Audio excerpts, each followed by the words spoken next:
اس لیے انہیں اس کی کچھ پرواہ نہیں کہ ان کے بارے میں کوئی کیا کہتا ہے۔ آزادی اس گروہ کا ایمان ہے۔ وہ کس چیز کی تصویر نہیں بناتے بلکہ تصویر میں وہ تصور پیش کرتے ہیں جو آرٹسٹ کو نظر آتا ہے۔ ان کی یہ تصویریں کیا ہیں؟ روشنی، رنگوں اور خطوں کا ایک مبہم اور ناقابل فہم خاکہ۔ اس گروہ کو کروشے کے خیالات سے بڑی تقویت ملی۔ یہ تاثریت یا سرسری نظر سے اثر قبول کر کے اشیاء کی نقاشی کے خلاف بغاوت ہے۔ ان کا عقیدہ ہے کہ تحت الشعور کی دنیا میں حقیقت کا ایک اعلیٰ رخ موجود ہے، اس لیے اندر کے اشارے پر چلنا چاہیے۔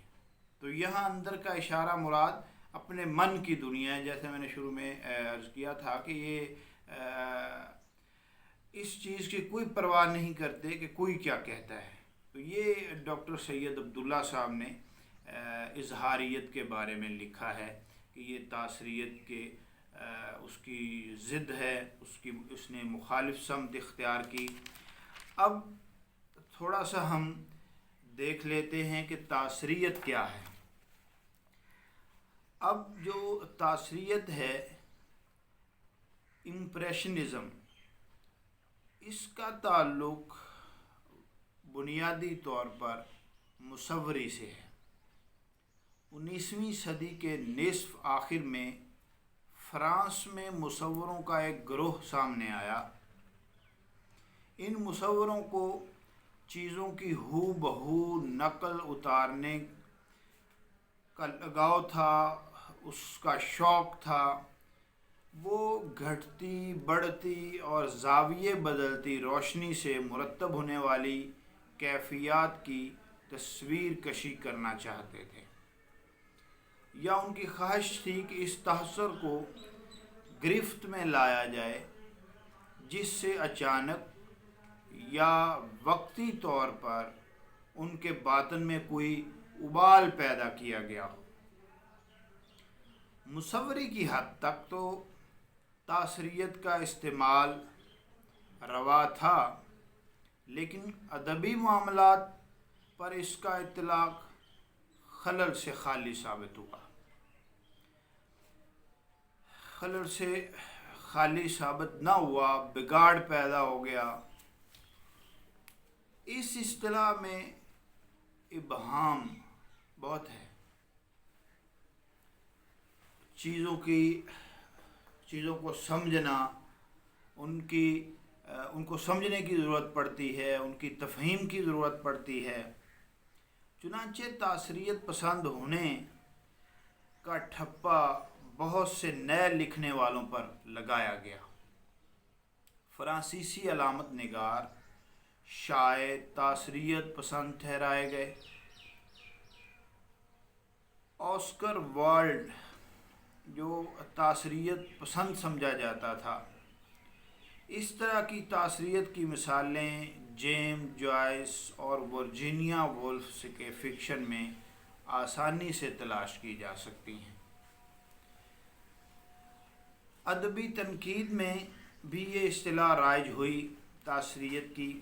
وہاں اس سے مراد یہ ہے کہ کسی ادب پارے کے بارے میں نقاد اپنے تاثرات بیان کرے، جسے تاثراتی تنقید کہا جاتا ہے۔ گویا نقاد کے ذہن پر مرتب ہونے والے اثرات اہم قرار پائے۔ ادب پارے کی حیثیت ضمنی رہ گئی۔ یہ اس تحریک میں ایک ادبی تنقید کے حوالے سے دیکھا جائے تو یہ ایک اہم بات ہے جو تاثراتی تنقید کے زمرے میں آتی ہے۔ تو یہ تاثریت تھی۔ تو جو ہے سید عبداللہ صاحب، انہوں نے یہ فرمایا کہ یہ جو ہے اس تحریک کے عین مخالف سمت میں یہ تحریک ابھری، اظہاریت کی، تاثریت کی تحریک میں۔ اب ہم اسے دیکھنے کی کوشش کرتے ہیں مزید کہ یہ کیا چیز ہے اظہاریت۔ تو اس اصطلاح کا تعلق بھی بنیادی طور پر تصویر کشی سے ہے، مصوری سے ہے۔ اس کا چلن، اس کا آغاز 20ویں صدی کے ابتدائی برسوں میں جرمنی سے ہوا۔ متعدد مصوروں نے خارجی حقیقت کو جوں کا توں دکھانے سے اجتناب کرتے ہوئے دنیا کی ایسی تصویر دکھائی جو بڑی حد تک ذاتی تھی۔ اس اصطلاح کو بشرط احتیاط ادب میں بھی برتا جا سکتا ہے۔ اظہاریت کا خلاصہ یہ ہے، یا اگر ہم اسے مختصر کر کے دیکھیں، بطور اصطلاح اور نظریے کے دیکھیں، تو یہ ہے کہ صرف اظہار سے حیت، امیجری، اوقاف، نحو وغیرہ کا تعین کیا جائے۔ لکھنے لکھانے کے جو رسمی اور بندھے ٹکے ضابطے اور عناصر ہیں، انہیں حسب منشا تو توڑا مروڑا جا سکتا ہے۔ اب جہاں خواہش کا عمل دخل ہے، جیسے میں نے عرض کیا کہ حسب منشا جو ہے انہیں توڑا مروڑا جا سکتا ہے، تو خواہش کے مطابق انہیں اس میں چیزوں کو ڈھالا جا سکتا ہے۔ اظہاریت کا جرمنی، سویڈن، ناروے اور ڈنمارک میں خاصا چرچا رہا۔ ایک اعتبار سے یہ صنعتی سرمایہ داری کی بالادستی کے خلاف احتجاج تھا۔ اظہاریت پسند کہتے ہیں یا دکھاتے تھے عمل کر کے کہ ظاہری نظم و ضبط کے باوجود ابتری، اعلیٰ پن پھیلانے والی طاقتیں تخریبی انداز میں کار فرما ہیں۔ یہ چیز دیکھی جا سکتی ہمارے معاشرے میں بھی کہ بعض ایسی قوتیں ہوتی ہیں جو بنیادی طور پر تخریبی قوتیں ہوتی ہیں، لیکن وہ دوسروں کے سامنے یا عام لوگوں کے سامنے یہ دکھاتی ہیں کہ وہ تعمیری ہیں۔ تو یہ اس میں ایک چیز تھی کہ یہ ان کے خلاف جو بنیادی طور پر تخریبی قوتیں تھیں ان کی مخالفت کرتے تھی یہ تحریک یا اس کے جو پیروکار تھے۔ اب یہی نہیں بلکہ مشین بھی جس سے انسان فطرت کو مسخر کرنا چاہتا ہے، خود انسان کو گزنگ بچانے کے درپے ہے۔ 20ویں صدی کی تیسری دہائی میں تھیٹر نے اظہاریت سے خاصا اثر قبول کیا۔ کوشش یہ تھی کہ حقیقت پسندی کو ترک کر کے داخلی نفسیاتی حقائق کو سامنے لایا جائے۔ اب اس ضمن میں مختلف لوگوں کی مختلف آراء ہیں، ان کے مختلف لٹریچر میں کچھ لوگوں کے دیکھا جا سکتا ہے چیزوں کو۔ برگ اور ویڈیکنڈ کے جو ڈرامے ہیں وہ دیکھے جا سکتے ہیں، ان میں یہ چیزیں ملتی ہیں۔ اظہاریت کا زور 20ویں صدی کی تیسری دہائی تک رہا۔ یہ زور بھی جرمنی تک محدود تھا۔ فرانس میں اس کے نام لیوا نہ تھے یا بہت کم تھے۔ انگلستان اور امریکہ میں بھی صرف ڈرامہ نگاروں نے اسے توجہ کے قابل سمجھا۔ ابھی جو میں نے 2 نام عرض کیے ہیں ان کے بھی ڈراموں میں یہ چیز ہے۔ تو اس میں اور بھی کچھ نام ہیں جن میں وائلڈر کا نام، جیسے میں نے وہ شروع میں عرض کیا تھا، وہ قابل ذکر نام ہے۔ اور یہ بھی کہا گیا ہے کہ اس تحریک کے اثرات Kafka, Virginia Woolf, James Joyce جیسے لوگوں کی نثر میں بھی ملتے ہیں، نظر آتے ہیں۔ تو یہ اس کا بنیادی تعارف تھا کہ اظہاریت کیا ہے، اس نے تاثریت سے کیا اثر قبول کیا، یا اس کی مخالف سمت میں یہ کیسے سامنے آئی، اور اس میں کیا کیا چیزیں ہوتی ہیں، یہ کن چیزوں کو بیان کرتی ہے، کون سے لوگ جو ہے وہ بنیادی دو چار نام جو زیادہ اس میں معتبر نام ہیں وہ بھی میں نے آپ کے سامنے عرض کی ہے۔ اچھا، اب دوسری جو تحریک ہے یا دوسری جو اصطلاح ہے وہ ہے تجریدیت کی۔ اب تجریدیت لفظی مطلب جو ہے اس کا مجرد ہونا، یا جسم سے ہٹ کر کوئی چیز، غیر مجسم چیز جو ہے وہ تجریدی کہلاتی ہے۔ تو تجریدیت جو ہے یہ بھی ایک تحریک تھی، مغرب کی تحریکوں میں ایک نظریہ تھا۔ اس کی بنیاد، اس کی اساس اس نقطہ نظر پر مبنی ہے کہ آنکھ جو کچھ دیکھتی ہے، سامنے کی جو چیز ہے، جو چیز نظر آتی ہے، فن کی معروضی مقصدیت، فن کا معروضی مقصد اس کی سچی تصویر، اس کا صحیح عکس پیش نہیں کر سکتا۔ یوں سمجھیے کہ اگر ہم دو تین لفظوں میں تجریدیت کی یا تجرید جو ہے اس کی تعریف کریں تو تجرید جو ہے وہ تجسیم کی الٹ ہے۔ مجرد ہونا، یہ ایبسٹریکٹ جو ہوتا ہے آپ جانتے ہیں، تو یہ ایک ایسا حیولہ ہے جس میں جسم جو ہے وہ سایوں اور پرچھائیوں میں ڈھل جاتا ہے، اور اس کی بیشتر انفرادی جزیات جو ہیں وہ نظروں سے اوجھل ہو جاتی ہیں۔ مغربی مفکرین نے تجریدیت کا جو بنیادی فلسفہ پیش کیا ہے یا اسے تلاش کیا ہے تو وہ افلاطون کے نظریات سے ملتا ہے یا وہاں سے تلاش کیا گیا ہے۔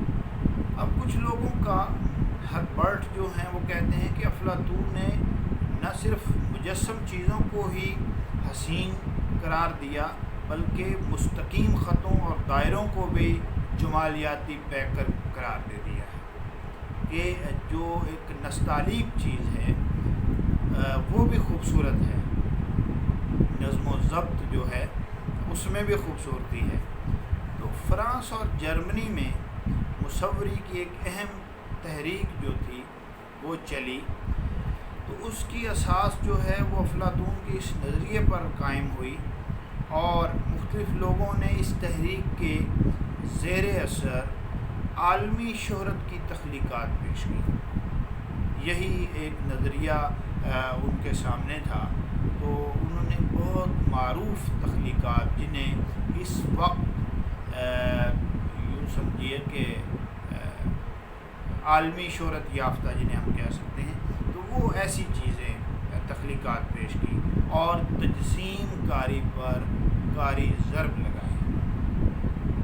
اب دیکھیے جو اس نظریے کے یا اس تحریک کے پیروکار ہیں وہ کیسے نہ تجسیم پہ ضرب لگائیں گے، یقیناً لگائیں گے۔ تو یہ گروہ جو تھے افلاطون کے اس نظریے سے، جو میں نے عرض کیا کہ جو ہوتا ہے چیزوں کا مجسم، وہ حسین صرف وہی نہیں ہے بلکہ نستعلیق چیزیں جو ہیں مستقیم خطوں اور دائروں میں بھی جمالیاتی ایک پیکر ہوتا ہے، ان میں جمالیاتی اثرات دیکھے جا سکتے ہیں۔ تو ادب پر جو ہے، جو میں نے عرض کیا کہ ایک تحریک چلی تھی مصوری کی، اس کا بالواسطہ اثر یہ ہے کہ علامت جو پہلے بھرے ہوئے جسم میں سامنے آئی تھی اب کھوکھلی ہوگی،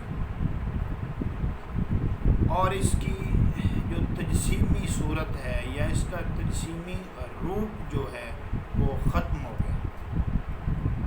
فنکار اپنے تخلیقی عمل سے کردار کے مجسم مجازی روپ کو بالعموم علامت میں ڈھالنے پر قادر ہوتا ہے، لیکن تجرید میں علامت بھی مجرد صورت اختیار کر لیتی ہے، اور یوں تجریدیت جو ہے کسی ایک تناظر کو پیش کرنے کے بجائے بیک وقت کئی تناظروں کا احاطہ کر لیتی ہے۔ تجرید چونکہ بے چہرہ اور بے روپ ہوتی ہے، اس لیے اس میں غزل کی طرح عمومیت کے عناصر زیادہ ہوتے ہیں۔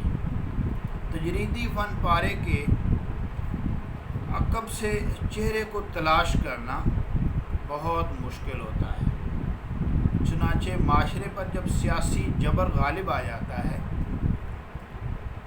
معاشرہ سیاسی طور پر مغلوب ہو جاتا ہے، تو اس وقت ادیب جو ہے وہ عام لوگوں تک اپنا رد عمل مستقیم انداز میں پہنچانے کے بجائے نسبتاً تجریدی انداز اختیار کرتا ہے، اور معروض کو خیالوں اور پرچھائیوں میں یوں چھپا دیتا ہے کہ حقیقت کا چہرہ پوری طرح واضح نہیں ہو پاتا،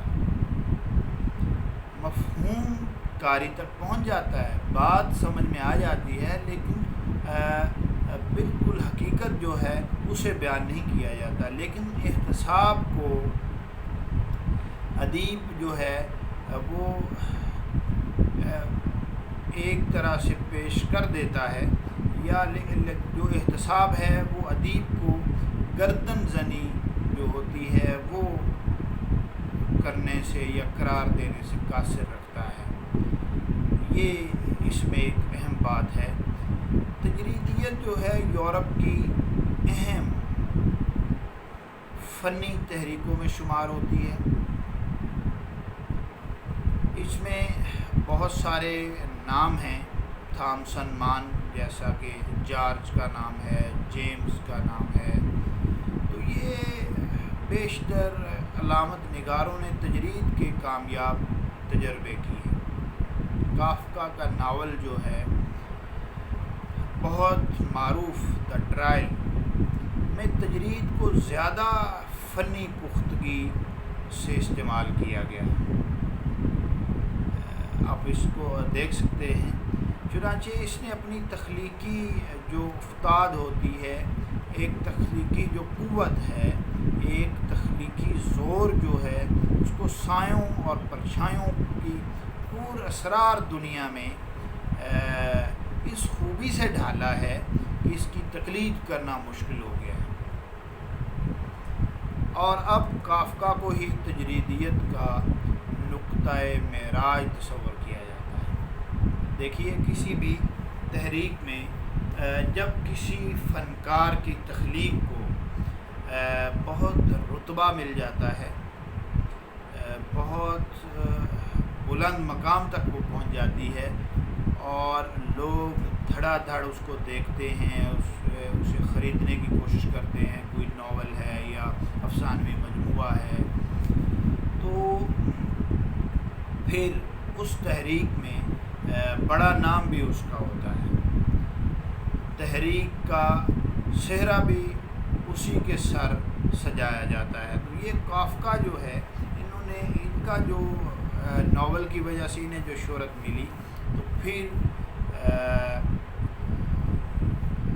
انہوں نے جو اس فن کو اپنی تخلیق میں اس خوبصورتی سے ڈالا، تو انہیں تجریدیت کا نقطۂ معراج یعنی عروج کا جو نقطہ تھا اس پر انہیں شمار کیا جانے لگا۔ تو کامیاب جو تجرید نگاری کے لیے محنت اور ریاضت کی ضرورت ہوتی ہے، اس میں بہت جان مارنی پڑتی ہے۔ یہی وجہ ہے کہ صرف بڑا فنکار ہی تجریدیت میں یا تجرید میں کامیاب تخلیق پیش کر سکتا ہے۔ تجرید کا تعلق چونکہ حیت اور ابلاغ کے ساتھ ہے، اس لیے اسے کسی مخصوص زمانے کے ساتھ منسوب کرنا یہ درست نہیں ہے، اور اس طرح ممکن بھی نہیں ہے کسی ایک زمانے کے ساتھ اس کا تعلق جوڑ دیا جائے۔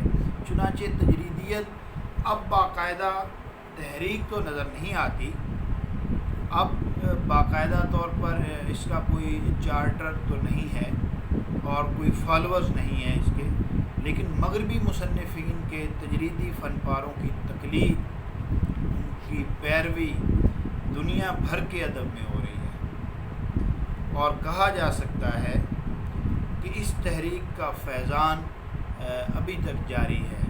ابھی تک لوگ جو ہیں وہ اس تحریک کے یا اس نظریے کے پیروکار ہیں، اس پر عمل کر کے اپنی تخلیقات میں اسے پیش کرنے کی کوشش کرتے ہیں۔ تو یہ دو تحریک یا دو نظریات جو میں نے آپ کے سامنے عرض کیے، امتحانی نقطہ نظر کے حوالے سے یہ انتہائی اہم ہیں، اور انہیں آپ نے مزید پالش کرنا ہے، مزید ان میں چیزوں کو دیکھنا ہے، اور اس میں اضافہ آپ نے کرنا ہے۔ آپ کوشش کیجئے کہ تجریدیت اور اظہاریت اس پر مزید مواد ایڈ کیجئے، اور ان اصطلاحات اور نظریات کو مزید وسعت دیجئے۔ اب اس کے بعد کچھ تحاریک ہیں، کچھ نظریات ہیں جنہیں ہم قدر تفصیل سے دیکھنے کی کوشش کریں گے۔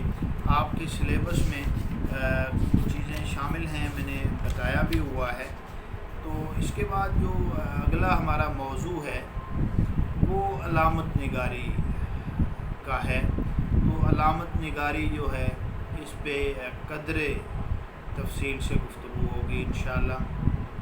اس کے بعد جو نفسیاتی تحریک ہے اس پر بھی تفصیلی گفتگو ہوگی، چونکہ یہ دو ایسی تحریک ہیں، مارکسی تحریک بھی، کہ جو یہ تقاضا کرتی ہے کہ انہیں وسعت کے ساتھ پیش کیا جائے۔ تو انشاءاللہ اب ان پہ گفتگو ہوگی۔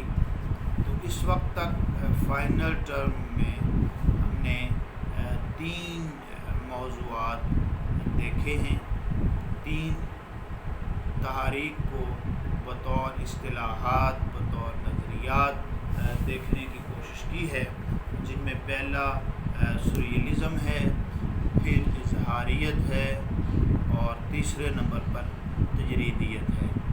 تو میں امید کرتا ہوں کہ آپ ان تینوں کو غور سے سنیں گے، پڑھیں گے، اور ان میں مزید بہتری لانے کی کوشش کریں گے۔ اور میں پچھلی کلاس میں بھی یہ عرض کر چکا ہوں کہ اپنی اسائنمنٹس جو ہیں ان کے موضوعات ڈاکٹر صاحب کے ساتھ طے کر لیجئے، اور 30 جون تک اپنی اسائنمنٹس جمع کروا دیجئے، کیونکہ جولائی کے تیسرے ہفتے تک آپ کے فائنل ٹرم امتحانات متوقع ہیں۔